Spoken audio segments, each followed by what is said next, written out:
Chapter 150. Ah, ah.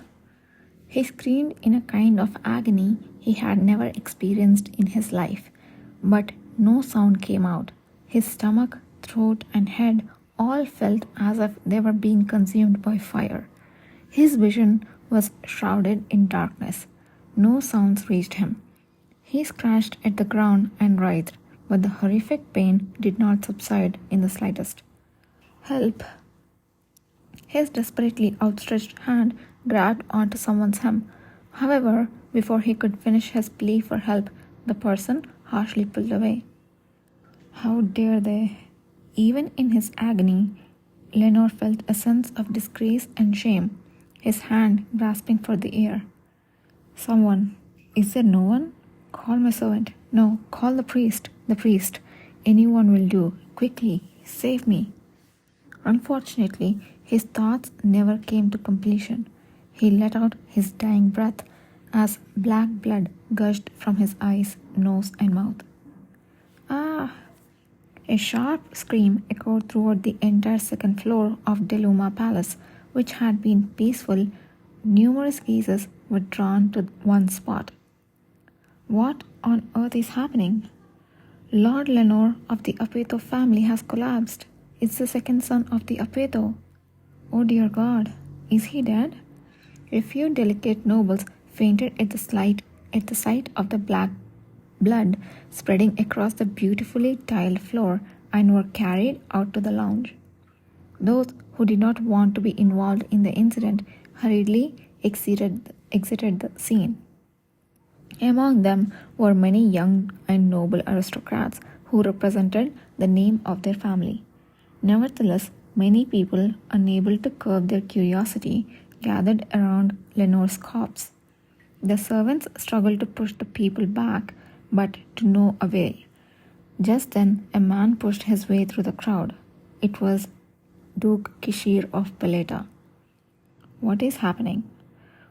Only when he appeared did the crowd finally calm down and make way.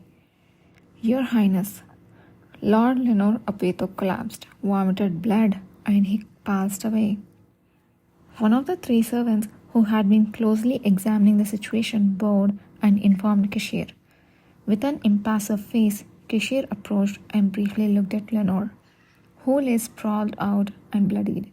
He stopped in front of a particularly shattered wine glass that lay amidst the carnage. His gaze slowly fell upon the liquid that had been spilled from the glass. Is it poison? We don't know, but it is certain that he collapsed right after taking a sip. Lenore Apeto shouldn't have been able to attend here today. What happened?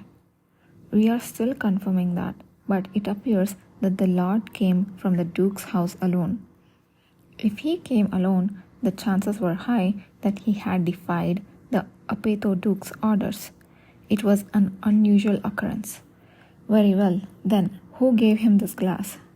That person is...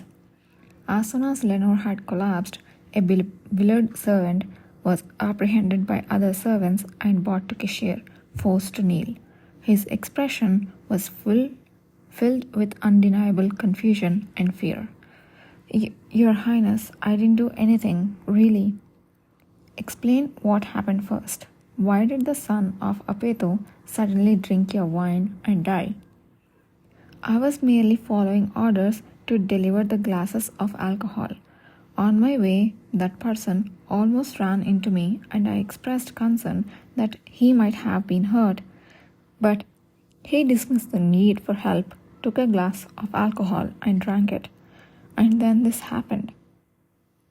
The server cast a terrified glance toward Lenore's body and bowed his head. I had no idea who this person was. I swear, I did not. Listening to the servant's words, Kishir's expression remained unchanged and unreadable. He looked back and forth between Lenore and the server with the eyes lost in thought. After a moment, he finally spoke. So, where are the other glasses you were supposed to deliver? The other glasses the server was carrying were placed on a nearby table. Kishir had them brought to him, then personally took a spoon to stir one of the drinks. The silver spoon, engraved with a common charm for detecting several types of poison, turned black in an instant, causing terrified gasps to ripple through those nearby. Really? It's poison. An assassin? Amidst the clamor, Cashier turned to the ashen-faced server. Tell me, who gave you that glass and where were you taking it? I have been thinking since it happened, but I have been serving to so many trays that I can't recall who gave it to me and where I was supposed to deliver that glass. The server dropped to his knees, unable to utter the words himself. Cashier waited patiently until he managed to respond in a briefly audible voice. It was for the Crown Prince's table. God, the Crown Prince? Who could have? The murmur of anxiety swelled with a voice from the entrance called out. The Empress and the Crown Prince have arrived. Upon seeing the two individuals who had arrived at such a delicate moment, some in the crowd expressed disappointment or relief that Emperor Kelusa had yet again failed to attend this year. However, most eyes were instinctively drawn towards Crown Prince Kashtian. The young Crown Prince, who would have received the poisoned glass had he arrived just a bit sooner, looked as calm as usual. Upon entering, the Empress received an account of the incident from the server, her face turning deathly pale, but managing not to faint. She waved off everyone trying to greet her and immediately addressed Cashier. Is it true what I have heard? An assassination attempt? So far, all we know is that someone used the server to clearly attempt to place 3 poison glasses on His Highness's the Crown Prince's table. So, you are saying we still don't know who that person is, Duke Paleta? As soon as Cashier finished, it was the Crown Prince who threw back the pointed question. Before anyone could stop him, he walked straight over to Cashier and looked around. His gaze settled on Lenore's body. For a moment, a cruel smile flickered in his eyes, but it disappeared as quickly as it appeared, unnoticed by anyone. So it seems they cannot recall.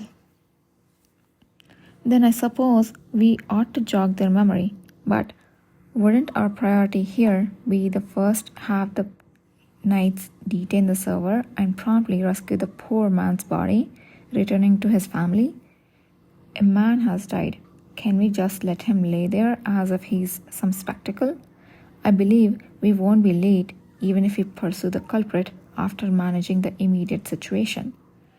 Despite knowing that there was a high probability that it was an assassination attempt targeting him, the young Crown Prince remained calm.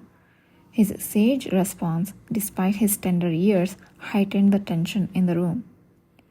I had some doubts because he is an adopted child who doesn't properly continue the imperial lineage, but he is truly impressive. Such composure at that age. He is indeed different from those without any substance. The audacious foreign envoy, who mumbled a blunt metaphor, became startled by the cold stares of the cavalry members surrounding him from all sides and hastily closed his mouth, disappearing. However, no matter how many cavalry members were present, the atmosphere had long since shifted.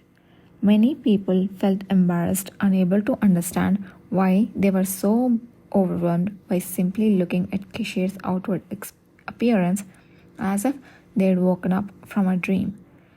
Cashier, despite his strikingly beautiful appearance akin to a divine apparition, who was a shabby noble of low rank, it was inexplicable why they momentarily forgot that fact.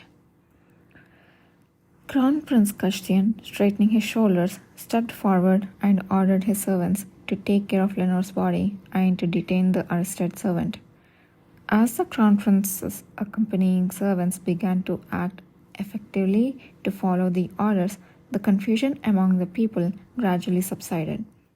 Taking this opportunity, the empress, having regained her composure, issued orders in place of the emperor as the ruler of the empire present. Given the unfortunate events that have transpired, it seems difficult to continue with today's schedule here. The award ceremony will be held again at a later date. Everyone may return for now. If attendees wish, they may rest a bit longer on the first floor. This can't be. Is everything abruptly ending like this? What should we do? Should we go down to the first floor? Shouldn't we? Yidhir, who had been closely observing the situation from a bit of a distance, involuntarily turned his head at the voice of a cavalry member nearby. The cavalry members, who were quite cheerful when they arrived here, now wore dark expressions. He glanced at the cavalry members' faces, then turned his body, moving against the crowd that began to slowly head towards the first floor.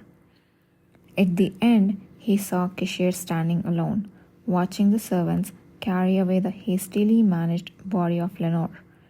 Despite being adorned with sparkling jewels and beautiful formal attire, his figure seemed unbearably lonely.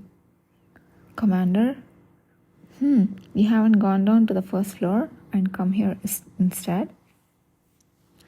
Kishir's voice, standing alone like a tall tree, was bright and cheerful enough to erase all the sentimental feelings Yidhir had just experienced. Yidhir felt a sinking feeling as he looked at his smiling face. Instead, why are you, Commander, still here without going down? Are you okay? Of course I'm okay. I am neither hurt nor dead. Then why? It just feels strange, that's all. Kishir lowered his voice, mumbling with a smile.